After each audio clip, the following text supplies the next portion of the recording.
Ladies and gentlemen, welcome to the show. Welcome to News from Bed. I know in the past I've said very strongly that I will not do advertisement reads on the show. But what I have today is there was someone who did want to express some of their thoughts and some of their creative body on the show. And to that, I think it's a little better to, that's better than me reading something about a protein shake or something like that. So we are, in fact, taking advertiser money. I just want to be clear about that. But hopefully this is in a form that's a little bit better, a little more gracious to you, the viewer. And hopefully it'll give us a window into a life that many of us are foreign to. The life of first of all, poet, an author, a literary scholar, someone who exemplifies their ideas in a space that, we're all familiar with, but someone who you yourself are probably not familiar with. So in a couple of ways, we're making some money for the show. We're also getting some eyeballs on some interesting characters here, and people that we hope are going to push the boundaries of creativity in our nation, which is important to us here at News from Bed. So without further ado, I'd like to introduce the sponsor of today's show and the first guest since coming here to Florida. We're going to get to know him a little bit. We're going to have him read some of his work for us. Ladies and gentlemen, please put your hands together for Heirloom Dijon.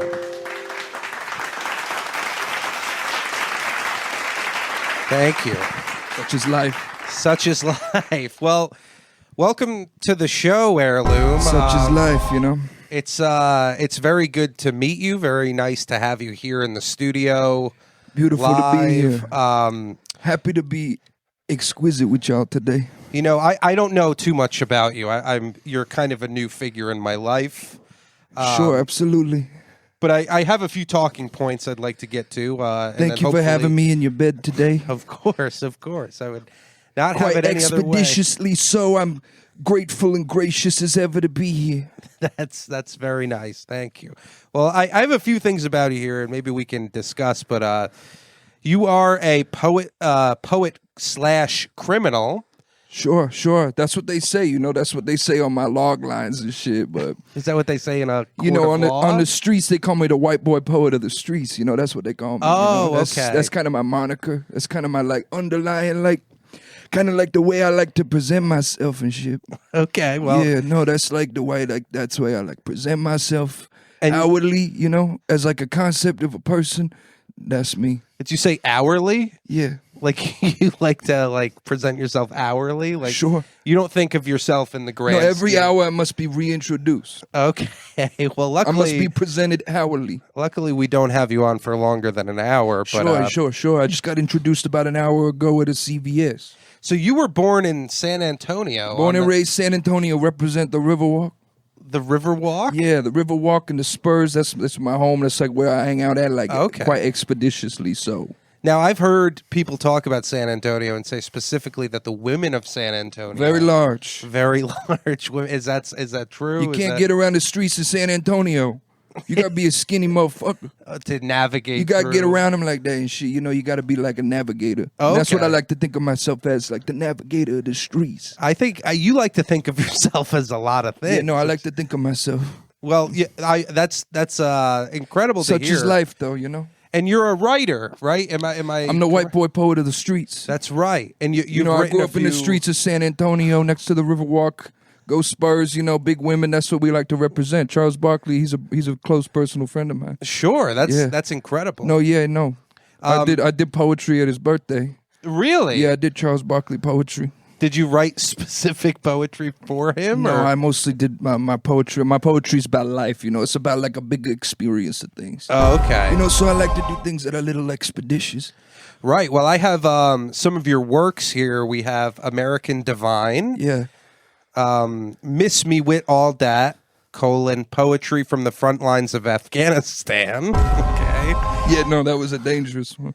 But I like to bleed from my heart. I put myself in uncomfortable situations and see what creatively, bubbles to the top of my thoughts. Right. Well, and then you're here obviously to promote my new book, your my newest new collection book. of poetry. That's right. Poetry. Exquisite, Humane Words from Earth. Yeah. I think we need people like you in this country right now. Yeah, no, for sure.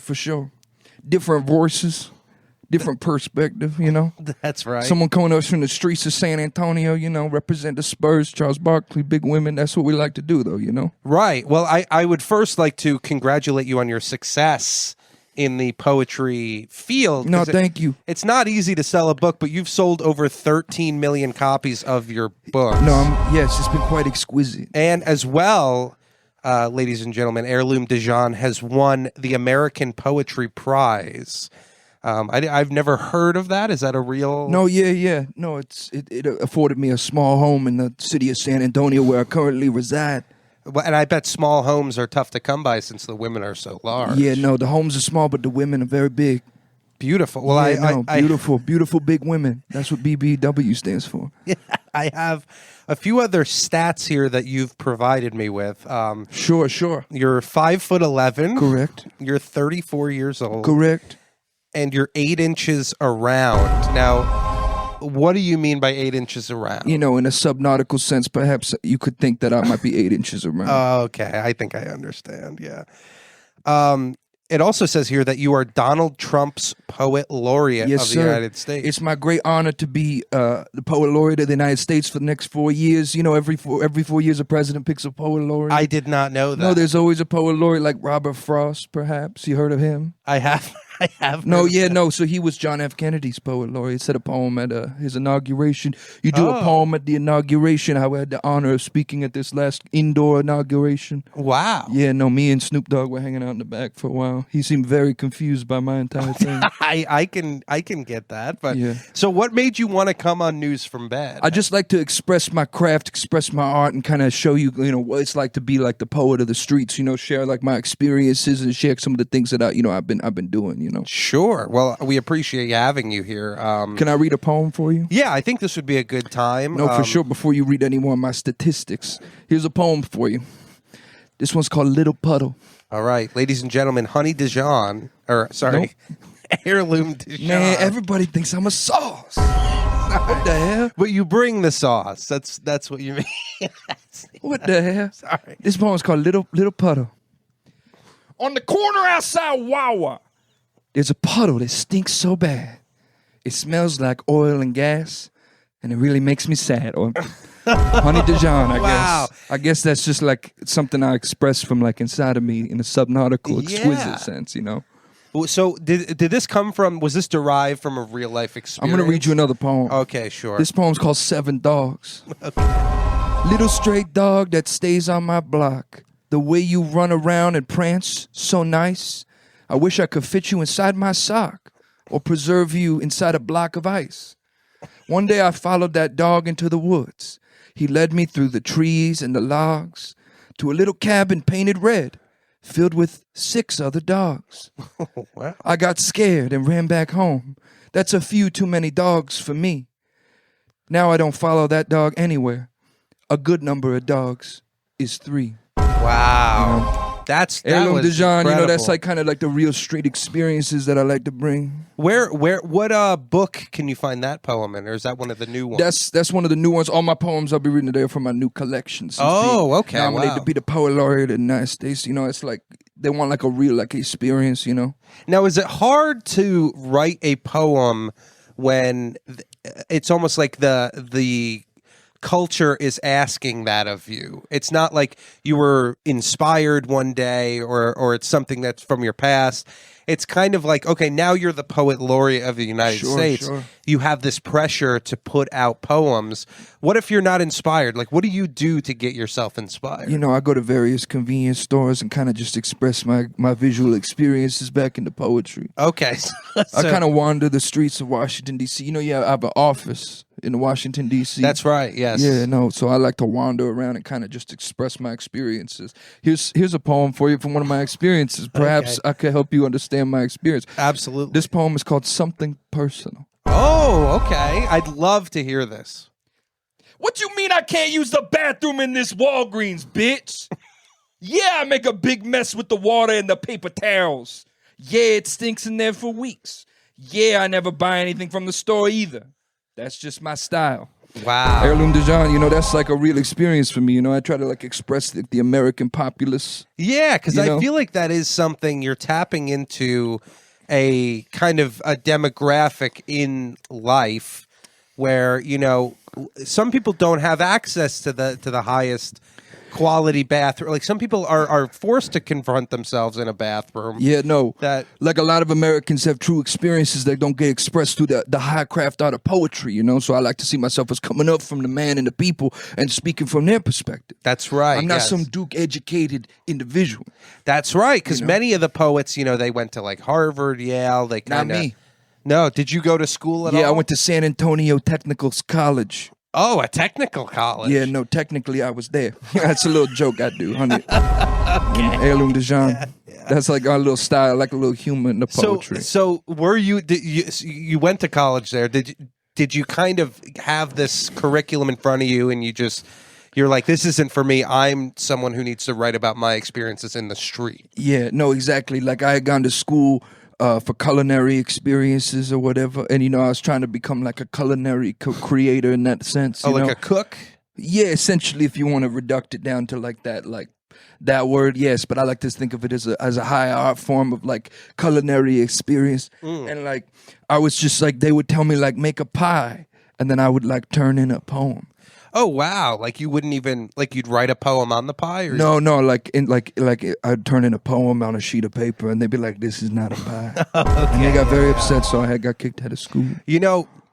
I don't know if you get this a lot, but I am drawing similarities between you and Action Bronson. Sure, he's an enemy of mine, but we like to keep ourselves distant, like because I kind of hold down like the southern middle part of the country. He holds down like the east northern parts. Yeah. So like we kind of keep like separate. Sure. Yeah, no, for sure. Right. Northeastern, east northern.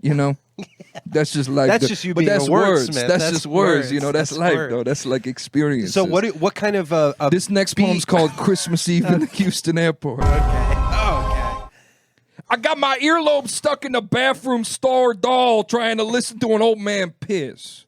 Okay. He made so many noises like he was passing a kidney stone or some shit. Fuck you, old man. Now my ear hurts. Also, it's Christmas Eve. Okay. Well, yeah. That one, I like how you ditched the rhyming aspect. You kind of just went straight into like, just straight, emotion. Sometimes the poetry is more of an expression of a concept, of an idea, versus like a narrative experience that takes you through the flow of like a story, Sure. Sometimes it's the micro things in life that I like to capture. Like this next poem's called Nasty Bitch. Okay. You checked me out at Wawa, not in a sexual way, in a financial way. Because you were a 61-year-old Haitian immigrant, and I was Heirloom Dijon. Both of us famously straight. And that's just kind of an experience I had at various convenience stores.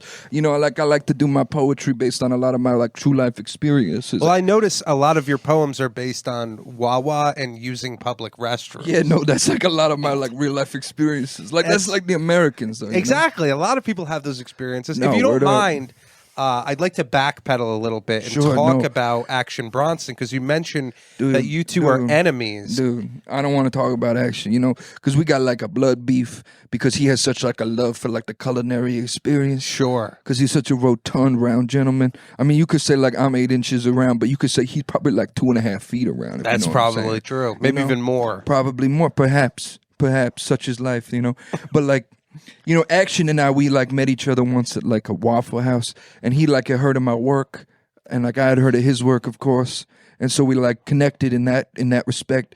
But like one time I was like driving through like on one of my poetry tours, and I was like, "Hey man, you want to like grab like a fruit juice cocktail perhaps?"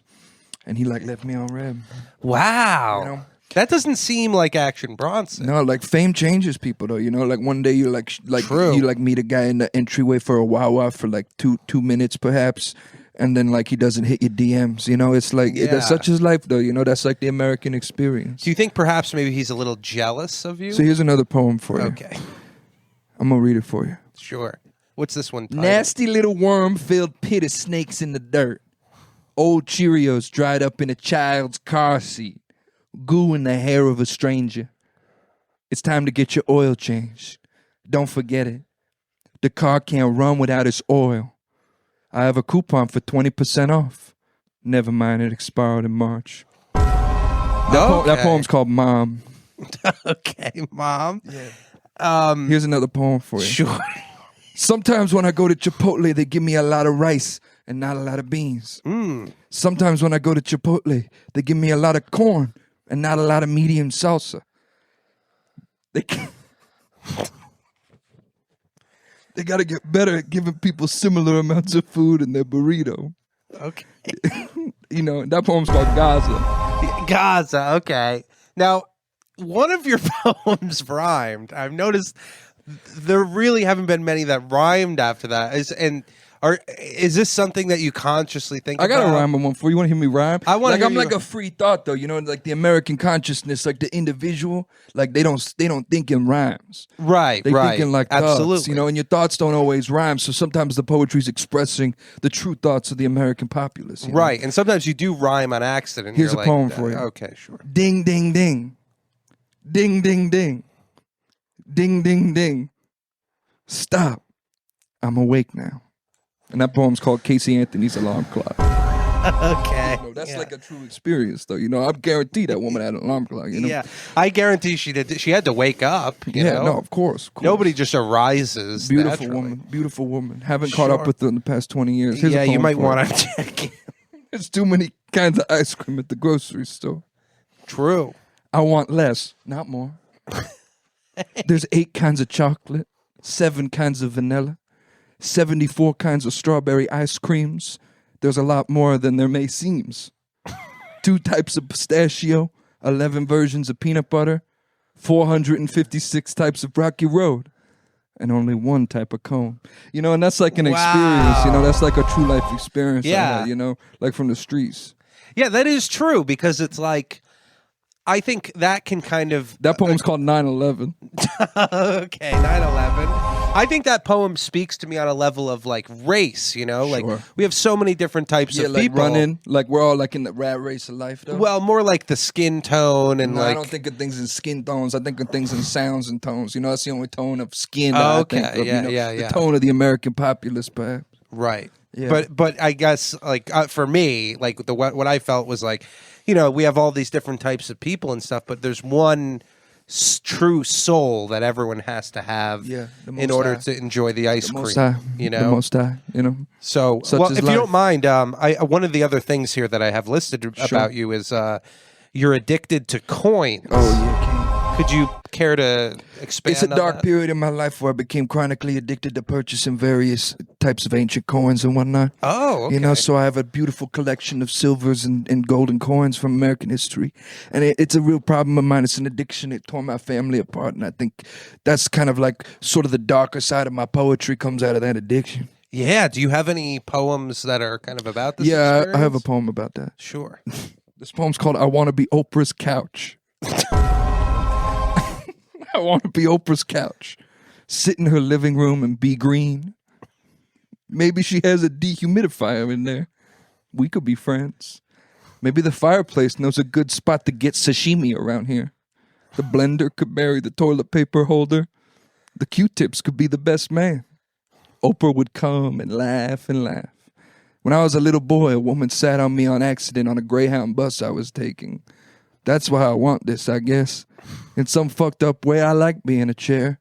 And Oprah seems like the best sitter.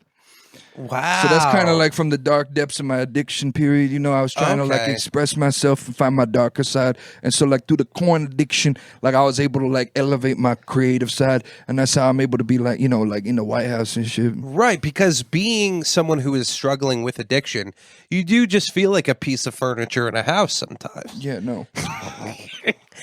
You're like, you know, you're watching life pass you by. Such is life. Though, Such is life. American experiences, you know. Right, and you're like, oh, I'm stuck as a fixture here because of my addiction. And I like how you also talked about how the other pieces of furniture maybe they're other people. Maybe they're other people. Sometimes you look around life and you think these people are various pieces of furniture and appliances. Yeah. But then you think about them a little deeper and you're like, perhaps, they have like a 401k. That's right, yeah. As far as I know, this bed does not have a retirement plan. Sure, but like, have you communicated with the bed in the truest sense? So the coin addiction is not your only addiction you've struggled with in your life, right? Another thing that I have about you is that you have been convicted 7 times for driving under the influence. Yeah, under the influence of coins. Oh, under the influence of coin. What does that mean? You have like coins on your eyes? Yeah, something like that. I got coins on my mind all the time. It's like the addiction don't leave you. The coins stay with you. And, I got pulled over and they were like, "Oh no, you like clearly seem preoccupied." And I was like, "Yeah, I'm addicted to like purchasing various kinds of like unique coins." Right. Okay. But like that's like we're all born with our unique struggles in like a subnautical, perhaps delicate, sensational way. That's right. Yeah. I mean, for me personally, I've never been addicted to coins. You don't get started, man. I'm not going to get started. I actually do not get started with coins, bro. I'm not, especially if you come to San Antonio. But that's a rhyme for you. It's just like something I experienced. So, But what I have been addicted to is the. Are you? Sorry. Are you going to sleep? Sorry, I have sleep apnea. Oh, sorry. Oh, that's not what sleep apnea is. Sorry, I apologize for my... I think you mean narcolepsy? I don't know, man. I can't go to the doctor anymore. Oh, you can't? No. Why not? They took away my health care. Why'd they do that? You get too many DUIs. Oh, that's what they do? Yeah. I would think they would give you like more options for healthcare. Yeah, it's a fucked up world. That's like a true life experience, though. Like, that that's is like that. Yeah, that's like something that people go through, though.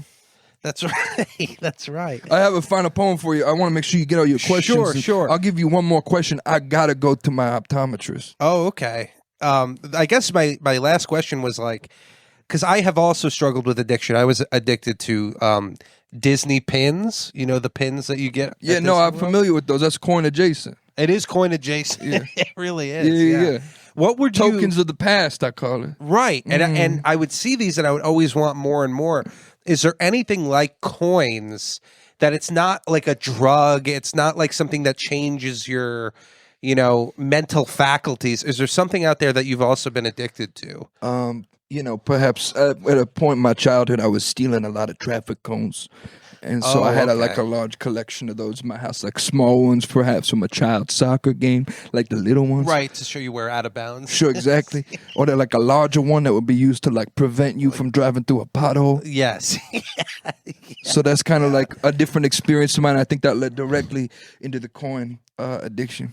Okay, well, that's your final question. Also, you just asked me if I have other addictions. The coins are kind of a big part of my whole life. Yeah, I know. I can think of another. I mean, you're 34 years old. You went to college. 34 years young. Most High, blessed. When you were in college, that's when you decided you wanted to be a poet, or did your whole life were you like, I want to be a poet? No, like I was trying to like develop like my culinary experiences to share that with people, and like it like ended up happening in that way where I was like, oh shit, like I could express something deeper than perhaps a calzone. Right. Oh, so it was the culinary experience that made you confront the fact that you had this voice inside you that needed to get out. Yeah, such is life. And you couldn't get it out in like a plate of nachos or a brisket. Such is life. Okay, fair enough. You can't put the spirit of man into the brisket. The brisket puts the spirit of the cow in you. I guess, and I think that I get that. I guess my last question, it's kind of the biggest question here, is how did you find out about this podcast, and what made you want to come specifically onto this podcast? Oh, dude, I was on Google. And I was looking up like various types of like mattresses and sheets. And then I went on YouTube because I found out that you can like, there's like ladies who like will review like mattresses and sheets. And then they'll like be like sexually explicit in the way that they like experience and review it for you. Sure. And so just going down a rabbit hole of Googling various combinations of sexual words and beds, I found my way onto the podcast. I had my people reach out to you and they say, Heirloom, this is like a good opportunity for you to like get your poetry to the people that will be affected by it. That is, and I saw your comments. They seem addicted to factors similar as me. I'm addicted to coins. Perhaps your fans and their addiction to socks. It could be like a similar like shared experience. And like, I could have done like Andrew Schultz, but like people would have not known who was talking. That's true. You know? In that entire room, you wouldn't have stuck out. Yeah, no, I would have. They've been like, oh, they got like a different guy on the couch this week. Yeah, what is that? A mirror? Yeah, no, like, oh, I guess Michael Gagnon or whatever's trying some new style. What's his name? Yeah, I don't know. I don't know. Something. Like I couldn't do that, and then they were like, oh, do you want to go on Are You Garbage? Well, so I did. Oh, you did? Yeah, unreleased episode, Patreon exclusive. Are you in fact garbage? Turns out, the American experience, that it's perhaps like being garbage is like we are what we throw away, though, Yeah. I have a final poem for you. This is This is the poem I read at Donald Trump's 2024 inauguration. Okay, beautiful. I guess it was 2025 in January, but he won the presidency. That's right, in 2024. All right. Well, ladies and gentlemen, please give all of your attention here to Heirloom Dijon reading his final poem. This is the 2024 inauguration poem, and this one's titled American Divine. I named it after my first collection of poetry as an honor, like a reference to myself. Right. Beautiful. Little spoons on the walls of democracy. A bell rings in Denver, and a dove hears it in Ohio. We fly to the moon, only to close down a Little Caesars in Maine. Whose car is this? Who left the flashlight on their phone at church? I hear someone say my name, but it turns out my aunt left the TV on before she went to phlebotomy school. Excuse me, sir. Sorry to bother you. You look just like an old friend of mine. Her name is Freedom. She used to sell personalized keychains with obscure names you can't find at the gift shops. Somebody crashed a Subaru into an IHOP off Route 66. I ain't never been to an IHOP before. Do they got other foods there, or is it just pancakes? And what makes you so international? Like that's like a true life experience. Wow. So you said that, and then they brought Donald Trump out. Yeah. And they put his hand on the Bible. Yeah, no, I have my hand on the Bible too. And I have my hand on the collection of the Watchmen comics as well. While I read my poetry, I had one on the Bible, and then I had one on the Watchmen comics, because that's like also like a true life American experience. Wow, that's incredible. Yeah, so I was kind of like this, like reading my poetry like that. Yeah. And they didn't give me a mic stand, so that was very strange. So I had to like sit. So you were just talking, but they couldn't hear you on the news feed. That is funny. Looking back, I remember there being video of a man who was like, he looked like he was controlling the Starship Enterprise, but you couldn't hear what he was saying. No, like I see my life as like the Starship Enterprise, and like all of like the ways of existence is like the space between us, and that's just life, Like I take life like one convenience store bathroom at a time. Right, 1 hour at a time too. That's right, and I think, buy my new book. What's it called? That's right. That's right. Well, it is Heirloom Dijon's newest book, Exquisite Humane, Words from Earth, is being released. Is there a release date for it? It's being released on Martin Luther King Jr.'s death day. Martin Luther King Jr.'s death day. You can pre-order that now on Amazon. Ladies and gentlemen, thank you very much. Life, Give it up for Heirloom Dijon. Thank you very much for joining us. Beautiful. Oh, and there he goes walking out of set. He's not very fast, but that's okay. The words come at you quick, and that's all that matters. That's the bathroom, right? Right. You got to go out the other way. Correct. Well, thank you very much, Heirloom. Yeah, that's that's how we're gonna do sponsor. Yep. See you later. Yep. Yeah. Such is life. Such is life. That's right. Oh no, the other door. Oh, sorry. That's my closet. I'll sign your microwave for you. You don't have to sign the microwave. You know? Yeah, you don't have to sign the microwave. I appreciate it though. Yeah, Heirloom Dijon, everybody. Thank you. That's how we're gonna do advertising on the show now. Because I'm tired of having these companies, like a MeUndies, some kind of electronic toothbrush where it's this big company and they come at you and they want you to say specific words. I think it's better if we go, right to the tap, right to the actual experience of the people individually and have them share why it is what they do. Yeah, James, you can come back in. I had a. Did you see that guy leaving? Yeah, I thought he was like fixing your air conditioner. No, he was actually signing my microwave, but that's a different story. I just had like an advertiser come in to start the show. Yeah, Do I get a cut from that? Yeah, of course you get a cut, but he did pay us in a bunch of coins. He had like a lot of coins. Are they worth anything? I don't know. They're like archaic, so they could be worth either a lot or nothing at all. But I closed your door on it. Oh, I mean, you can leave it shut. That's okay. Then I feel trapped in here like a trapped animal. Yeah. Well, how was it? It was good. It was interesting. He, shed some light on some real American struggles that I think sometimes I'm really not that. Yeah, it doesn't matter. Thank Well, anyway, you. ladies and gentlemen, welcome to News from Bed.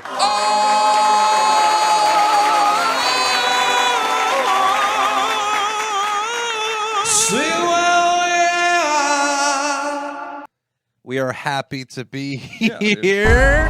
Green and tan, you can call us. Green and tan. We're You know how people can tell what Anthony Fantano thinks about an album based on the kind of flannel he wears? That's right. Isn't like red when it's like really good or something? No, red's when it's bad. I think they Okay. they theorized for a long time. Like if you saw him in the yellow flannel in the thumbnail, it meant it was a good one. Okay. But that kind of fell apart because sometimes he'd be like, he wore the yellow flannel, and be like 4, and it was like, okay, like you could have just played into that. I always feel like I know it's bad with Anthony Fantano when I just see him reviewing the album in general. Yeah.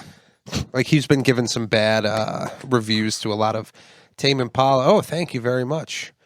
Tame Impala, by the way, new song coming out before this episode. Don't promote releases. that. No? They're not paying us.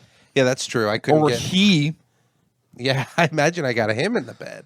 Dude. But we're working our way up with sponsors, I think it's a good, interesting I think way. unconventional routes of sponsorship is a great way to get some income on this, because I we think got so, like too. various content on the Patreon now. You can go watch a movie commentary. We got to That's set up right. the next movie. Yeah. I keep telling people about that, and they're all like, I would love to come on. And I'm like, no, I didn't invite you. Yeah, you're not invited onto the show. There's only so much room in my living room. Sure, exactly. That's, but like, that's really a the good way to problem. like sub in some guests too. If we ever want to have someone come out and do something for the Right, Patreon, that'd right. be, like, a We'll little- sit in I guess let's maybe pitch a couple of movies for the next one on the Patreon. I mentioned Terminator. Terminator could be good. I That's a haven't good seen one. Terminator. What are these big old blockbusters? Because I haven't seen like That's any what I of said them. when I saw your grandma. Look at those big old blockbusters.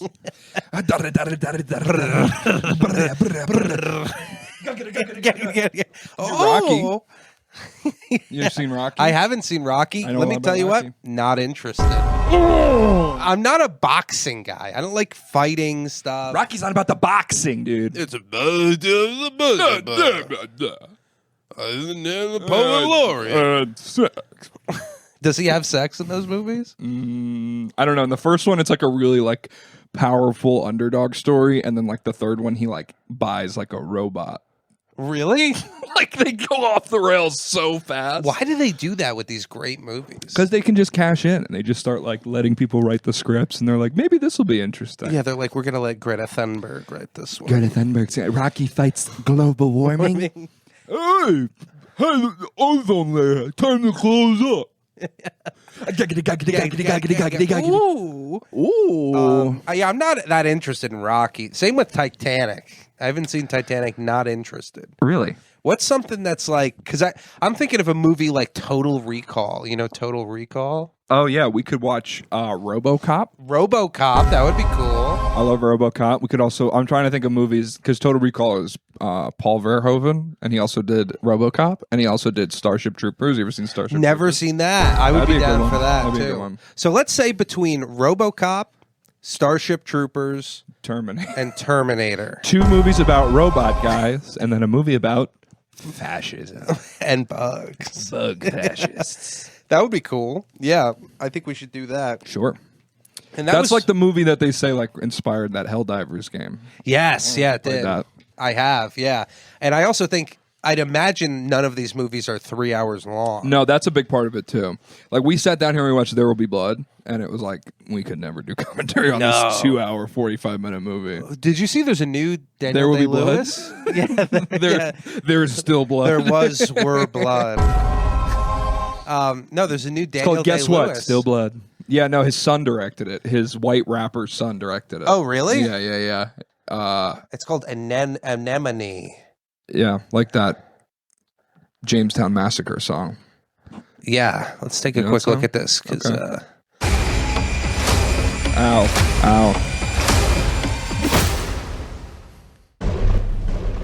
I'm always excited for a DDL, you know? I thought he was retired. DDL Drizzy. Dude, that's how I piss at the beach.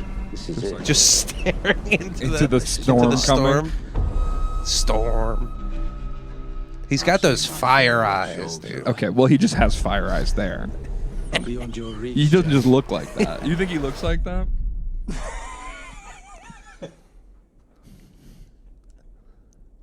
No. Why does he have that guy who fixes the motorcycles' facial hair? You know, like Great American Chopper or whatever? Oh, yeah, Paulie Sr. Yeah, you knew. That's so weird.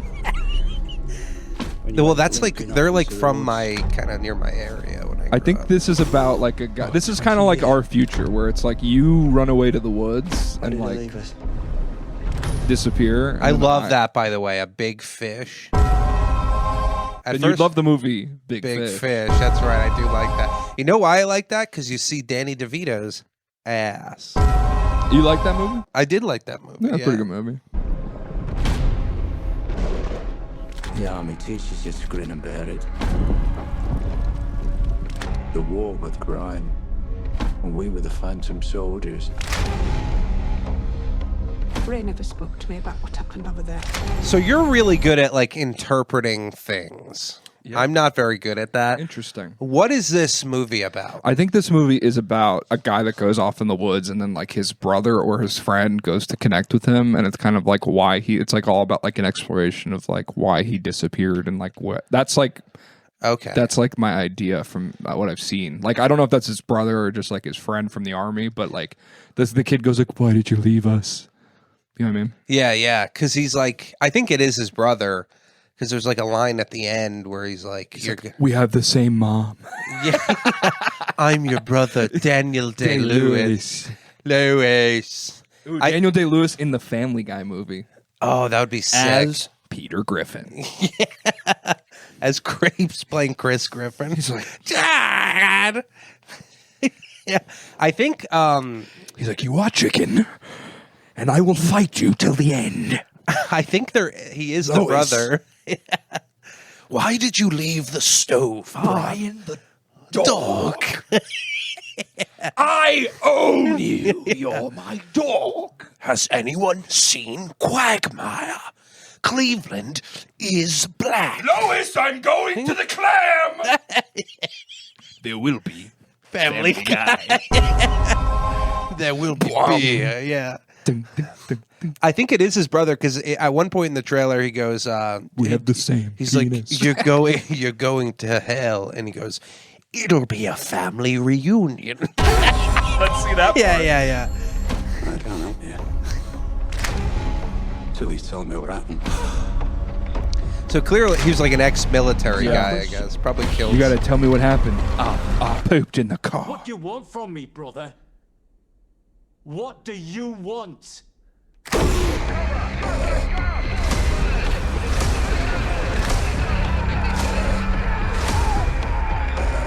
Sean Bean. Bean.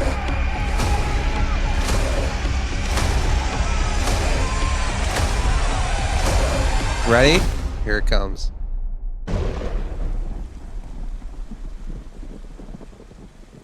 You're going to hell, brother. Family reunion. Family reunion. Okay, so the name Anemone. You're going to Outback. Family Reunion. The name Anemone, because an anemone is like that thing that... I eat your brown pumpernickel bread loaf. Let's say you have a blooming onion, and I have a fork that goes all the way over here. I eat your blooming onion. I eat it up. I throw the peanuts on the floor. Now he's in Texas. Yeah, I don't know that. You don't know anything about about anything.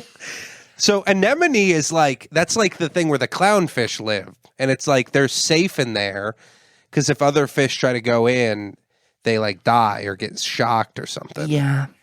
So maybe Something like that. I think it like protects them and cleans them, but they also can withstand like the poison of it. So it must be. Right. I don't know. Yeah, look up. Do you mind looking up the director? I forget his name. Yeah, I can. It might be in the thing. I don't remember his name. Anemone, Daniel Day-Lewis, because it's his son. Because he supposedly retired from acting after Phantom Thread, which was Paul Thomas Anderson's movie, who also did There Will Be Blood. Right. Yeah, because this is like a kind of directed by. Look, he's not even on there. I think it's his directorial debut. Because this is like a movie that like is not really like something that he would do. Roman Day-Lewis. That's right. Can you copy and paste Ronan Day-Lewis into the thing and look up Ronan Day-Lewis rap? Why is he a rapper? I believe Daniel Day-Lewis has a son who is a rapper. And I wonder if it's the same guy. Has a rapping son. There it is in Vice. I wonder if it's him. And it's just as horrible as you'd expect. Yeah, that's probably. Move over Chet Hanks. Wait, let's see it. Let's see the top. Gabe Day. Okay, so it's not a different that one. day. It's a different one. Dude, he literally, like, the guy directing this movie is like the Colin Hanks, and then Gabe is the Chet. The Chet of the Day-Lewis family. I bet Gabe and Chet would have a great podcast. Yeah. It's called The Afterbirth. That's like a really good DDL, dude. Thanks, man. Daniel Day. Why doesn't he drop the Lewis, you know? Like, the Lewis really drags down the entire operation, in my opinion. Gabe had the right idea here. Let's say you have a last name, and I have a last name, and I have a hyphen that goes all the way to my last name. I hyphenate my last name. Ladies and gentlemen, James Donlin. God, you're so much better than that fucking guy we had on earlier. Let's say I have a son. What was his name? Sinclair Overton or something? I don't know. I wasn't here for it. Oh, You're yeah. doing What was secret his moves. name? Okay, I don't know. I don't stuff, know. man. Whatever. Let's say I have a son, and he swims all the way to the boat, and he gets taken to Sydney, and I meet a fish that can't remember anything. And I go through the ocean, okay? Okay. I meet a shark. Then I meet a down in the bottom of the ocean fish. Then I meet a turtle. Then I meet two who turtles. has Down syndrome. I meet a retarded turtle. Otherwise known as As a turtle. And then I go into a pelican's mouth. and we go, We go all the way to the dentist. Yeah. I save my son. Anemone. That's why I said anemone. Yeah, Because that's anemone, because it's about, yeah. Finding Nemo. Sure, Wow. sure. Well, that's a very interesting thing here. Before we get What to a transition from Patty to Fino. yeah. Before we get to that, do you ever watch these Sunday conversations with Caleb Presley? I've seen clips from them. Yeah, they're very funny. I think he does a great job. I think he's one of the funniest guys. Is it a Barstool thing? No, it's like separate of Barstool now. But I think I don't really know. But, Underdog. Underdog. He's interviewing Lamar Jackson. You know Lamar Jackson, the football guy. Ravens, right? Yeah. And there was something I kind of noticed that was like interesting about this. Maybe you'll pick up on it. Yes. Oh, he's black. You're everywhere now. Yes. And you're everywhere. You are everywhere. I'll give you like So a I'm couple gonna show you times some looking at photos Lamar to from your figure it Instagram. out. And you tell me where you were when the photo was taken. Oh, at a gas station. Okay. What about this one? I was at a gas station. Oh, really? Gas station. Okay. What's all over his face? So Gas station. Does he have little pimple pads on? I don't know what those are. That's not what is like. Oh, okay. I'm fixated on though. Some people are like, maybe he's high, maybe he's this. I'm like, I don't give a shit about any of that. The thing that is drawing my attention is his hair. And I think this is like this is not like an uncommon look for black guys, you know? Sure. Like these threads, these phantom threads. I have a hair that goes in front of my eye. the way to my mouth. So it's not like, this is like He looks something like Davy Jones. he kind of does, But it made me realize, like, the entire... Lamar Jackson, you are a liar, and you'll spend eternity on the Raven. It made me realize, like, the entire time he's looking at Caleb Presley, Through 2 hairs. this is what he sees.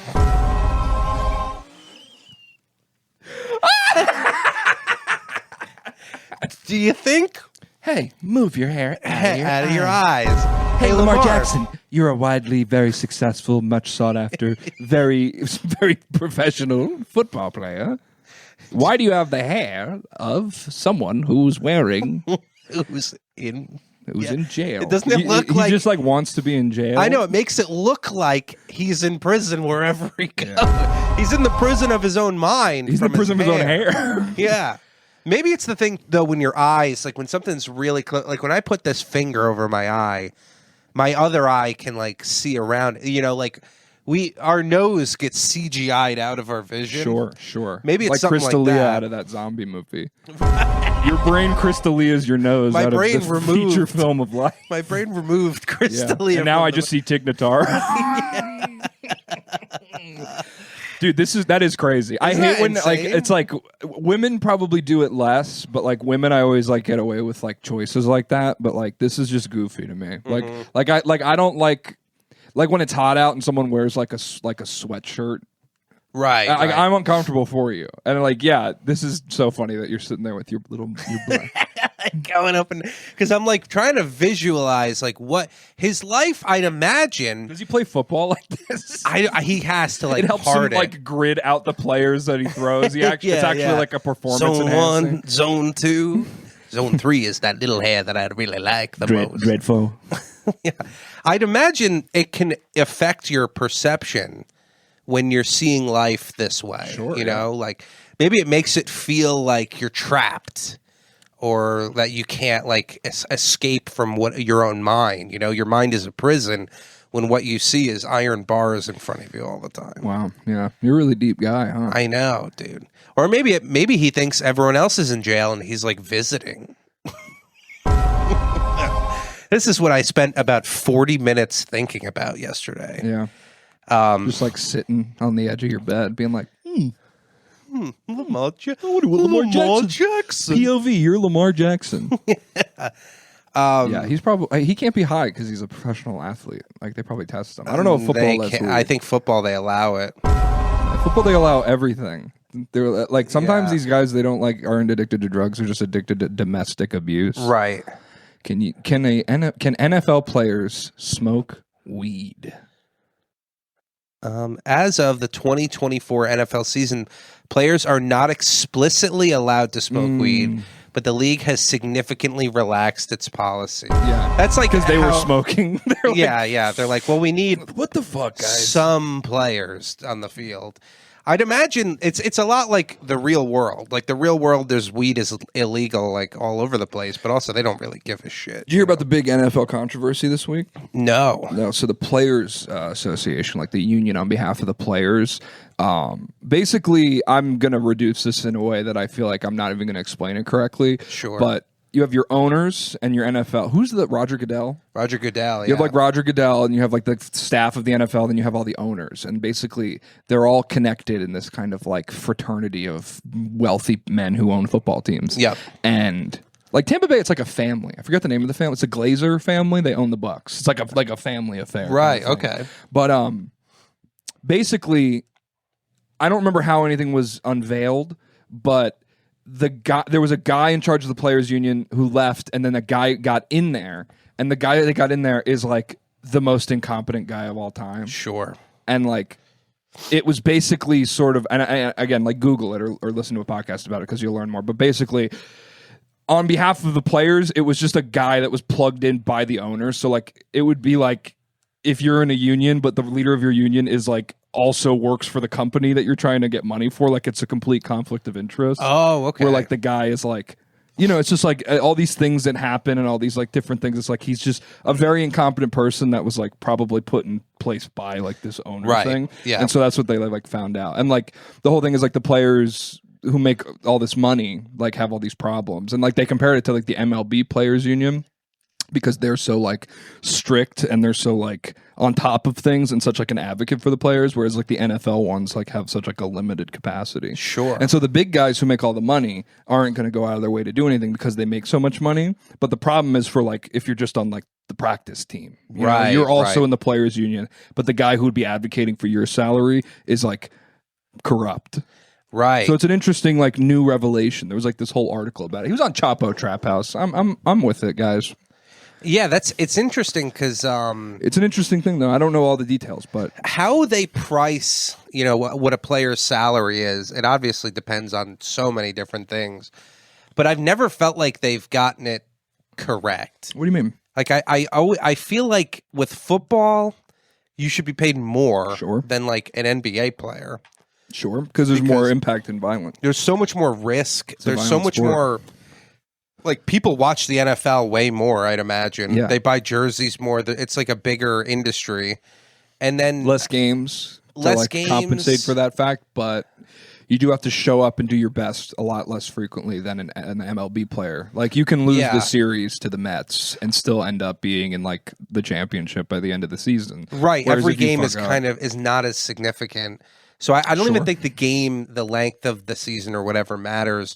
It's also like these guys have to like if you're like an offensive lineman, you're making like the same amount of money as like some like 24-year-old on Wall Street, you know, like you're not making like this crazy amount of money, but the things you have to do to your body, like you have to like eat like a fucking wild animal and gain as much weight and like become this thing that once the season is over, you have like you're like a Great Dane. You have like 8 more years to live, you know. Right. And you have to put yourself through so much more abuse. I would think they would spend more money there. But then like basketball, it's like you're just getting yourself into really good physical condition where you can live a nice long life. It's not physical in the sense that you're going to hurt yourself. It's pretty like they wear like jewelry on the court. It's kind of like a fashion show in a Right. way. Baseball's like that too now. Baseball is like that too. You have like a Dominican guy as a shortstop, and he can't move his neck because he's got so many chains on. Right. It's like he looks like an African princess. Right. In baseball, you also have to like you're very specialized in what you do. Like Sure. if you're a first baseman, all you're doing is like getting really good at that position and then hitting. If you're a pitcher, there's like 3 pitches you need to throw, and that's what you do for your whole career.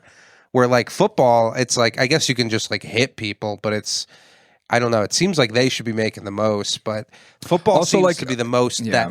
that they really try to minimize like as many extra costs as they can, you know? Yeah. Also, like offense and defense is interesting because like you're playing a lot more. Mm-hmm. Maybe not. Maybe I'm wrong. But like when you're like on offense for baseball, it's one at a time. Right. So yeah. the whole team is sitting, and then the other team's all out there until it's your turn to be out there on the field Yeah. versus being batting. Whereas like half your team's out there for defense on football, and then the other half is out there. Like it's not like a I don't know. Baseball's right. kind of bullshit. The catcher should be the highest paid job. Well, that's because you were a catcher. Of course, you feel that way. For sure. But think about it. They're touching the ball every single pitch. Sure. I Except get when that. it's hit. If you're a left fielder, you could go a game where you get 2 balls hit to you and you get 3 at-bats. I think the mascot should be the highest paid person. I think so, too. They work the hardest. Yeah. Or whoever those Japanese girls are that dance on top of the dugout. I'd love to go to a Japanese baseball game or a Korean one. I think it's big in Korea too. Yeah. I think Japan is probably more so. Japan is like just super horny for it. Yeah, they But love baseball. I don't know if you saw this. I don't know the girl whose name is. I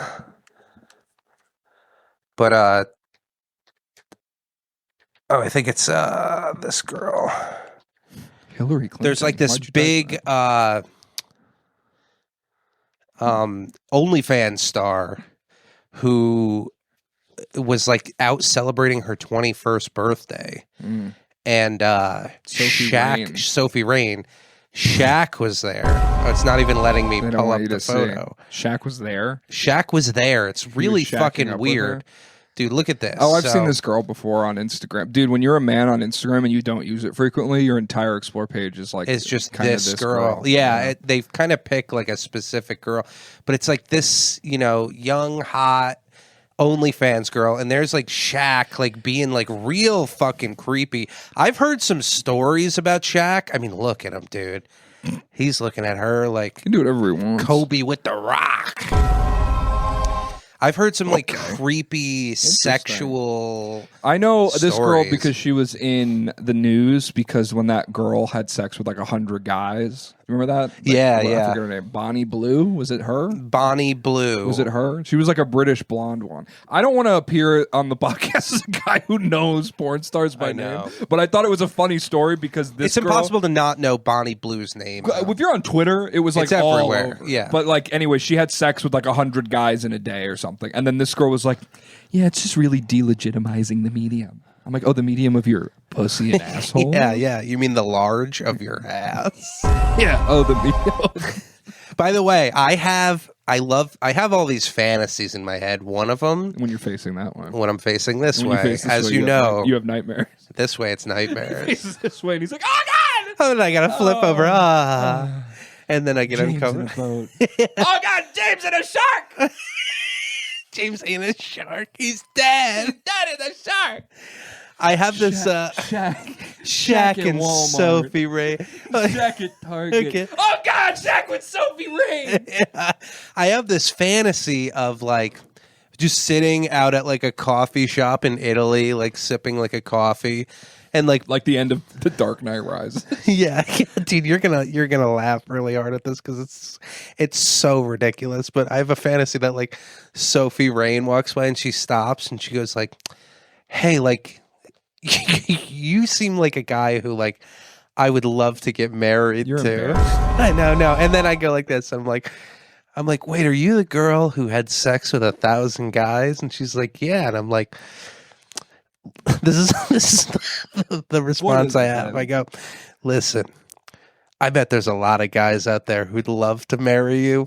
I'm just not one of them. Why are you having imaginary scenarios where you'd reject porn stars? I don't know, dude. It's some kind of like internal. And then you face this way, and she's the one sipping the coffee, and you, I've and had you walk sex by, with 1,000 guys. You walk by, and she goes, "Aren't you the guy that has That's the a stupid sock-based bad podcast?" podcast. And you go, "I would really like to take you to Cece's Pizza." And she's like, listen, I'm There's a sure lot of girls out I'm there. sure there's 6 girls out there who'd like to marry you. But there's about 100 other guys I have to have sex with right in one day. right now. Before I ever shackle with you at a Cece's. Yeah, it's I don't know. I think it's like an internal compensation to be like, look, Patty, you don't have to be the most brilliant, the most handsome, the sharpest, most, whatever person in the world to say no, You still have that power, and you should exercise that power whenever you feel right. Yeah. She exercises her power for $10.99 a month. That's right. Maybe we'll have to do a little deep dive on that. No, I'm sure she's been dove deep enough. That's right. Yeah. Well, James, as you know, we're recording this, by the way, Tuesday. Yeah, by the way, it's being recorded. It's not just us doing this. We're recording this Tuesday after the last episode just came out. So by the time this episode comes out, I will have gone to the Ryder Cup, USA versus Europe golf spectacle. In preparation for that, I put together a little. I'm at the Ryder Cup. Oh no, the cup's riding me. I'm at the Diva Cup. I'm just standing in front of a Diva Cup. That's the one they put in there all right. Yeah, and it sucks out all the juices. I put together this little presentation. All right. Maybe. I put this together to just, Bill, none of you today. I have Bill's camera turned off because I don't have enough time to edit your video in, so just stay silent over there, okay? Yes. Thank you. Well, I put together this little presentation to let me refresh this. Why are you refreshing a file? Just all of our. Don't look at the side. Okay, we're good. I put together this presentation to kind of break That's down. what Sophie Rain says when you go in there. Just don't look at the sides. sides. There's some wear and tear. Yeah, that's where all the. You ever seen a tire? explode on the highway. I'm called Sophie Rain for a reason. I got gutters over there. I got gutters, dude. I put this together to Hey, we're in a rain kind of where rains it pours.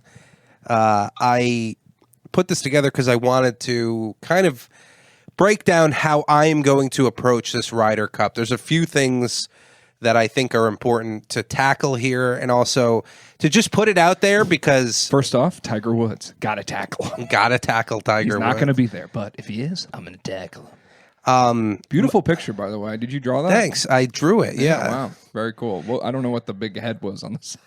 Yeah, I think that was AI. Here's my my plan going into the Ryder Cup. First of all, drink a beer or beers. It'll probably be more than one. I'm just going to say that outright. You have been talking about drinking at this for like 2 years now. Yeah, and it's coming. It's finally coming. I So can't this could wait. be like I a can't big. wait for you to have like horrible diarrhea and a bad hangover. This could be a pivot in the history of News from Bed that like guys have never seen. I've never even drank for a single episode of News from Bed. Right. What if it all falls apart?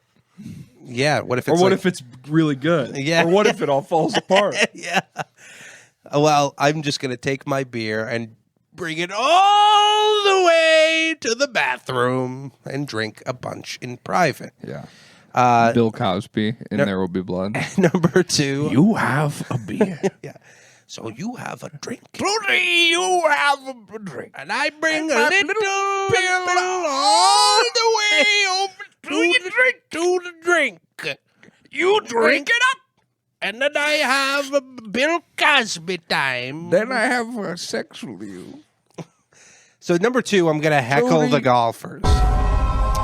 I'm going to heckle them to hell and back. Let's hear some of your heckles. Well, we'll get to them. And then third, I'm going to try not to get thrown out because I think that might be something that's on the horizon. And you guys will find out next What if I week. get thrown out?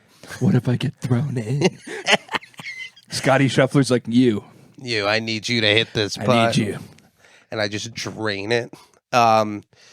So let's tackle the first topic is beer. Just drain your balls on the ball. What do they have to drink here at the Ryder Cup? They got your favorite Michelob Ultra, James's favorite beer. I wouldn't say it's my favorite, but it's someone my girlfriend doesn't like. Like, there's a lot of calories in beer. Then you drink Michelob Ultra, and she's like, okay, it's like 90 calories. Yeah, I'll find something else.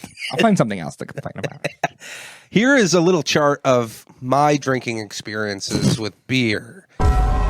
So depending Drew on a lot of lines this week. Yeah, huh? a lot of.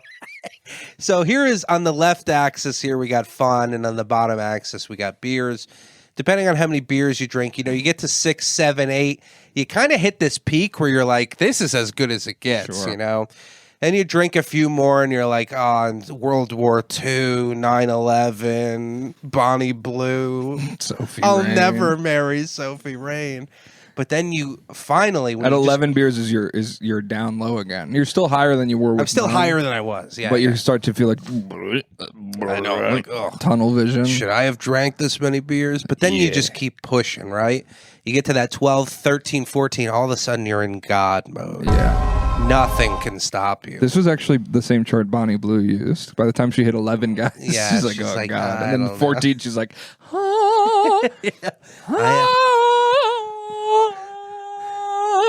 I ain't the Virgin Mary, but I ain't Jebediah neither. Did you read that on the bottom of a Snapple cap? So anyway, that's the little I ain't the breakdown. Virgin Mary, but I ain't Jebediah neither. Someone fuck my Snapple. That's kind of the beer breakdown. Sure. I know how beer works. Let's get into my prepared heckles here. Okay. Now, I have a heckle prepared for every single member of the European team. Okay. Are you going to say it while they hit to mess them up? So I'm you going to get say kicked out? this as soon as it gets silent. I'm going to shout this out in its entirety, no gonna be matter removed. what. I will. You're going to be riding an Uber back to the hotel. Back to the Well, anyway, here, let's get started here. First, we got Ludwig Oberg. I hear the name Berg. What would set him off? Hey, Oberg, free Palestine. Fuck you, Yeah. you Jew. Yeah, you Swedish Jew. You handsome motherfucker. Yeah. It's easy to be a Swedish Jew because all you do in both cultures is just eat pickled fish. That's right. So what do you got? Bad breath over here? Yeah, free Palestine. Free Palestine, hey, motherfucker. you fucking idiot. Next up, we have Matt Fitzpatrick. You know, the classic. Hey, Matt Fitzpatrick, free Palestine. And he's like, I agree. Holy. Has anyone seen my Wallace and Gromit on DVD? Is he Irish? He's English. Oh, never mind. So for an Englishman like himself, I decided, go eat some beans and toast, you filthy redcoat. You know, getting back to the redcoats were the British, right? Yeah, that's right. That's Okay. right. Show him, dude. You get him. I know. I read. Yeah. Coat. Red. Next up, we have Tommy Fleetwood. This is one I've like speculated a lot. I've had a lot of like comments where I wanted to make fun of his ugly bitch wife. Okay, I don't know if like stuff like that. Hey, But Tommy Fleetwood, you look like Jesus. Jesus was Jewish. Free Palestine. That'll I really just show keep him. yelling Free Palestine. For Tommy Fleetwood, I had hey, who let this non-binary chimney sweep onto the golf course? These are wordy. Yeah, they are. That's why I got to This is what really. you're gonna do. Hey, who let this non-binary? Like everyone's already like looking away. Yeah, the ball's already in the air. You know? Who let this non-binary chimney sweep? Well, I think for more than just, you got to understand too, I'm going to be drinking. So when I get drinking, I get wordy. All of a sudden, like, I'm not just like I'm kind of making it up as I go. So this kind of gives me like a course to set my. Are you gonna have all these written on note cards?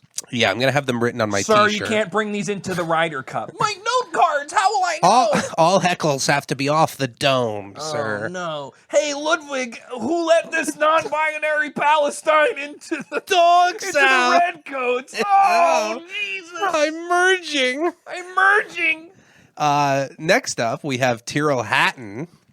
Tyrrell Hatton, you know, live golf player. What do you say to a live golf player named Tyrrell Hatton? You go, hey, Tyrrell, did you steal your name from the black guy who sits on your face? Hey, can I try one? Yeah. Hey, Tyrrell Hatton.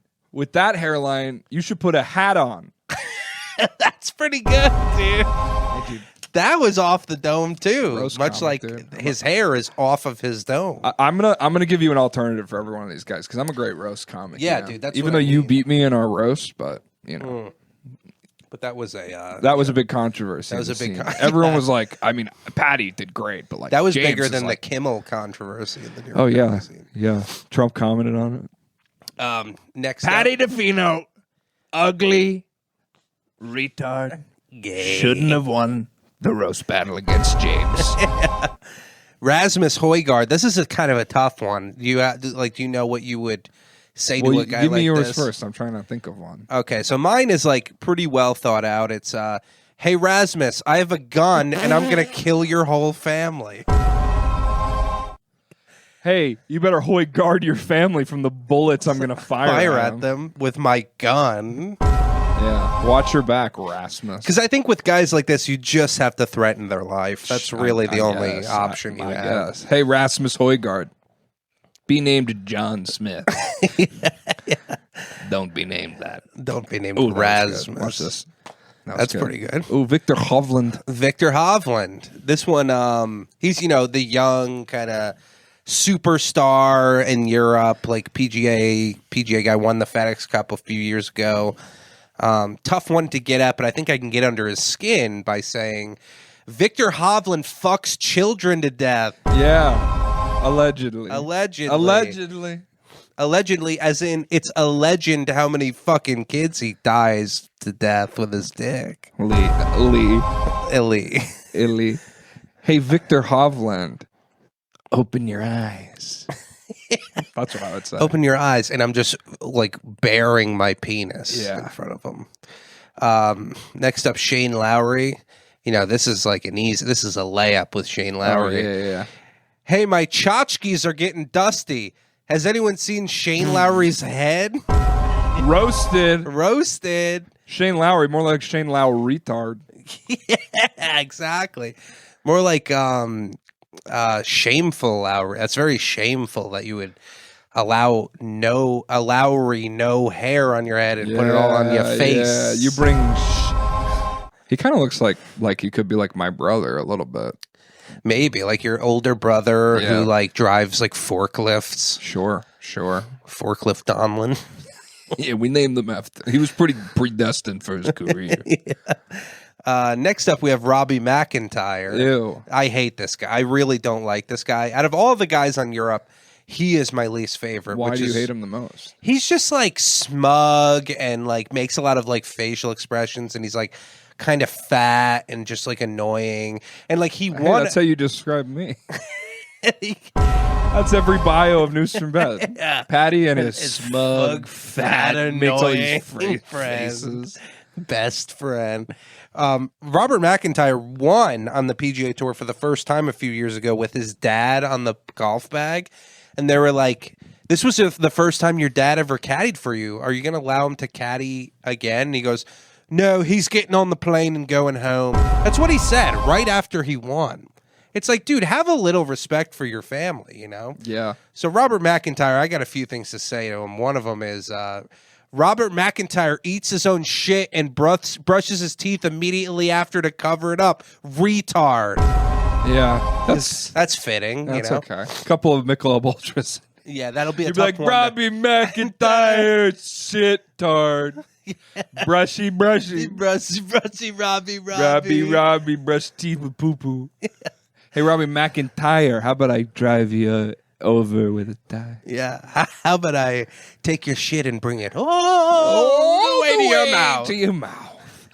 And brush your teeth. You have a toothbrush, and my diarrhea shoots all the way into your mouth. You slurp it up. Retard. Okay. I have a retard, and he has a Twizzler that goes all the way into the toilet.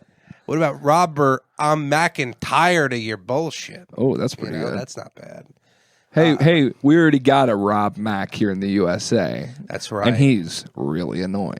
He's always it's not always sunny in your fucking whatever. Yeah, idiot. Rory McIlroy, fan favorite Rory McIlroy. Masters champion. You know, champion with the ladies, rumored to be dating Amanda Balionis, who is the love of my life. How dare you? Rory McIlroy, for you. Wait, he's not married?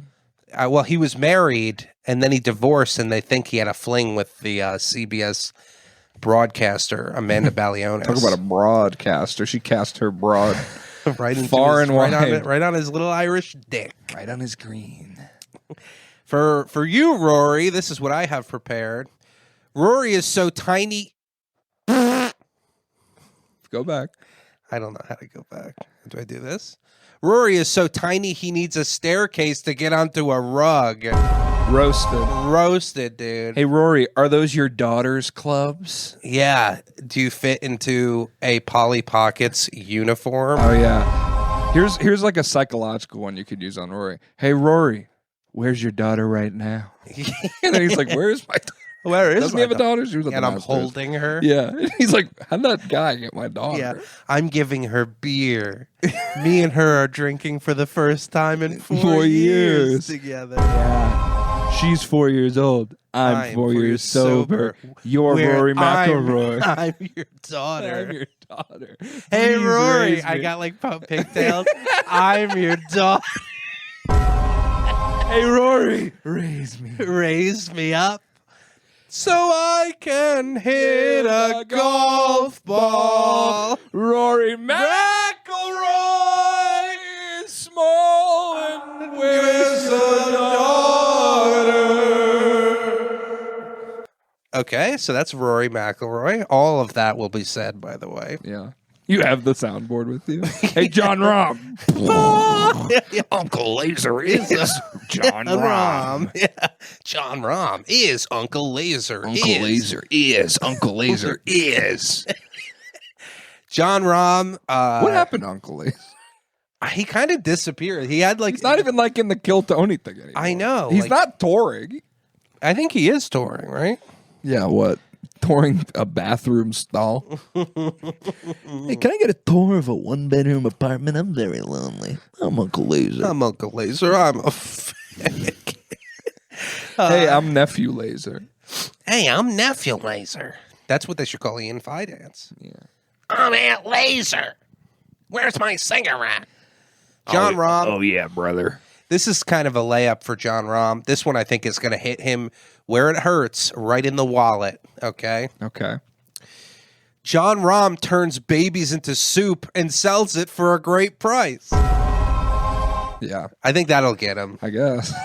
It's a little specific. Hey, John CD-ROM, because you're an archaic disc that I put in my computer. Yeah. Getting a lot to go there. Yeah, that's a big walk. Hey, John Rahm. Yugly. Yeah.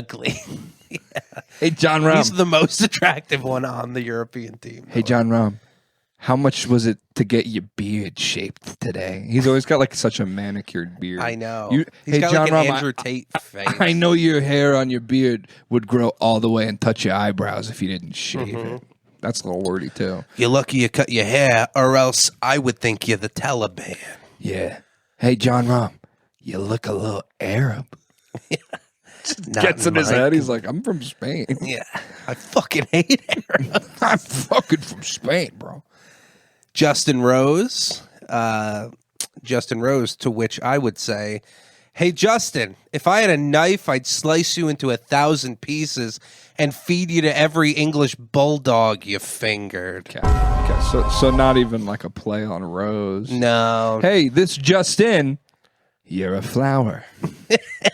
That's pretty good. It's pretty good. You can have that one. That's free. I'll use that one. Everything after this costs money. Hey, I'll be a thorn in your side. This Justin, you flower. You flower. You ugly. More like Justin Rose of porta potties because you're full of shit. Yeah. You smell. You smell like an Englishman. You have any heckles for the American team? No. No. Do I'm you have not any good. compliments for him? Yeah. Hey, you're beautiful. Hey, great style. Nice hair. Hey. Nice head. Hey, you got cool You shoes. got game. Scotty Scheffler, you got game. You got game. Hey. Hey, you want to come? You want to come to my science fair? As my experiment? Yeah. I'll put you on the table and I'll have a trifle. Hey, behind Justin, you look like a science fair experiment. you. Hey, Justin. Science fair's that way. I don't even know what it means. Hey, Justin. The children's science fair's That way. You're late for being a volcano. Hey, you're late for being a potato clock. You son of a bitch. Every year in my school, this is a divergent, but we would do one year we'd do science fair, and then the next year we'd do invention convention. We had to invent like something, and I invented a hairbrush. What? A hairbrush? If you guys have seen this, a hairbrush where there's gel in the handle, and you squeeze it to put gel on your hair. That's like a good idea, dude. Yeah, I went to the regionals. You're always going to the regional. Dude, I am always going to the regionals. You're always going to the regionals for something. Something, dude. You're like, yeah, I was in a dog walking convention. I went to the regionals with a Great Dane. Yeah. Then you go to the regionals, and there's just like kids who are like, I invented a way to forget your past. Yeah, you're like, wait, It's what? just a vodka soda. You're just standing there with a really wet head. My hair is straight up. You had to demonstrate it like 100 times. Yeah. Your hair never moved. Never moved, dude. Okay, and then I believe last we have Sepp Straka. You don't even got to roast this guy. I know. Life has roasted him. Yeah, this one is an easy one, dude. Hey, Sepp, who's your caddy this week? Donkey. Because he looks like Shrek. Hey, Sepp, your wife is a disgusting green monster with no tits. Hey, Sepp, you live in a swamp with layers. Oh, my God. Yeah, so take Shrek that, Sepp. golfing? Yeah, Shrek. Yeah, Like a Shrek game that's golfing. that would be kind of fun. And the only human character is Sepp Straka. Sepp. Hey, Sepp Straka. You using an onion instead of a ball today? Hey, Sepp Straka, what are you, an old, Yep. like, You got it. kind There you of go. like stew that was made in the Middle Ages? Yeah. Hey, my throat hurts. I think I got Sep's throat. Stroke? Sep struck throat. Straka. So You should just do this. Straka 3, you're out if you were playing baseball. Yeah, you say that. Yeah, if you were playing baseball. He's like, what did you say? And I said, nothing, Seth. nothing, You're Seth." pretty. Hey, you got game. Great outfit, dude. Great shot. Nice ball. So anyway, those are the Awesome tees. those are the things that I would say to the players. And now, obviously, like some of these would get me in trouble, especially the Rasmus Højgaard threatening the life of his family. Sure, that's a little intense. That's a lot, and I'd understand. So I have to prepare myself while being drunk for these types of scenarios. So, you know, say the cops roll up and they're like, "All right, yeah. it's time You're for going to England. yeah, it's time for you to go." So the first response, you got to remember, I'm like wasted at this point. Right. The first thing I have to So be in this prepared, moment, you're a first responder. I'm a first responder. You know, they say this. One of my responses could be, what? Yeah, there you go. Yeah, because like, There you go. you know, I'm kind of drunk. I'm like, this What is if like they're what what if all seeing. the English players, the European team, is in a room just like this, and they're looking at pictures of you and being like, "Hey, what's that? A caterpillar on your mouth?" Yeah. They like get hold of this. Yeah. Like, hey, Patty DeFino. How about Patty DeFino? No more beer. Yeah.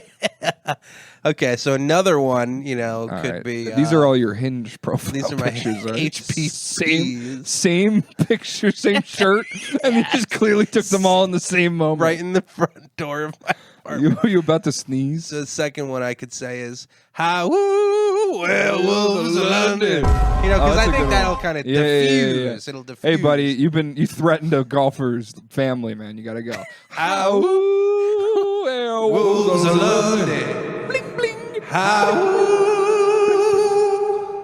I And like that song. I'll have this with me, so I'll have like You think the song came first or the movie? or the werewolf. Yeah, an American Werewolf in London. Yeah, I love the know. guy that made that. He's like, what if there was a song about just like a bunch of, I don't know, Frankensteins in Cleveland? No. Hold on. Loch Ness Monster in Cincinnati? No, I'm almost there. You should do that on stage. That's I'm not even kidding. That's so good, dude. By the way, hey, folks, I like that song, Werewolves of London. By the right? way- You know, how'd that guy come up with that? Was he like, Frankenstein's in Cleveland? I- No. by the way, you have to start taking my taste seriously because I have a good taste for this. And one reason I know is I had 2 different friends reach out to me and say, "Hey, Patty, you know what? I listened to News from Bed. That Baby Bobby Brown joke, gold." And we said it, and you know what? Didn't Fine. didn't do It did good. Okay. Okay, so that's the second response. Third one, this is like where I'm a little These are like angrier. the 3 stages of you sneezing. Yeah, this is like I'm a Or little like Achoo, Werewolves of London. Yeah. I'm allergic to dogs. This is like where I'm a little angry. Maybe I'm a little testier. Maybe I sense Hey, it's that time to go. And then you say, I say this.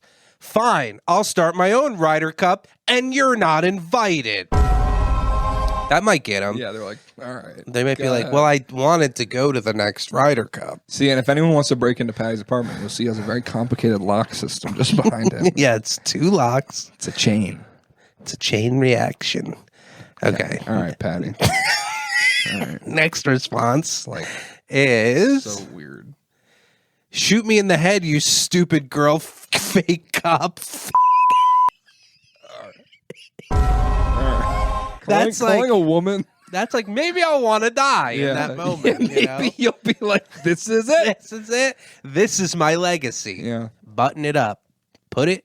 Is your rent on And then- autopay? Because I'll just come over and do the podcast. It's Till not, all the bank it's runs not out. on autopay, but you'll know that the back door Hey, you is open. stupid girl, fake cop.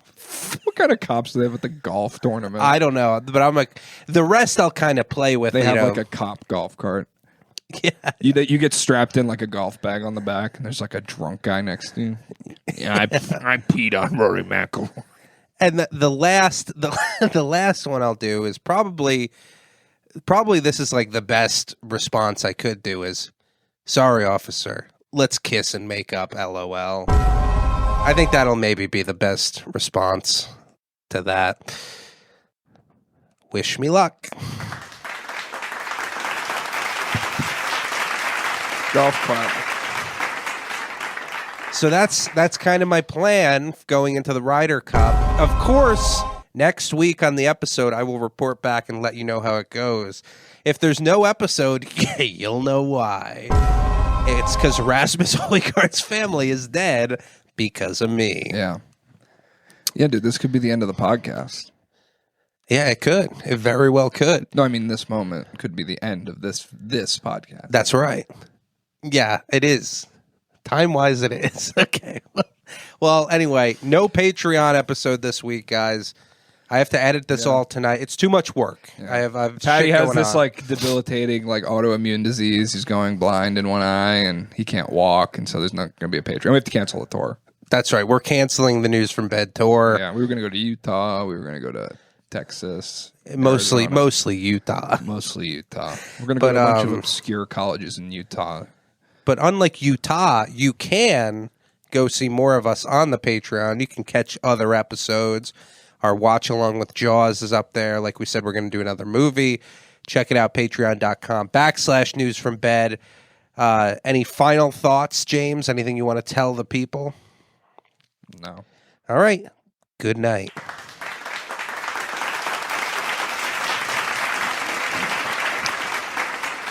All right, welcome to the secret Patreon episode of News from Bed, starring just me. Patty's going to upload this minute, and this will be your Patreon for this week. I'm actually going to take my socks off for this one. Just playing. See y'all next week.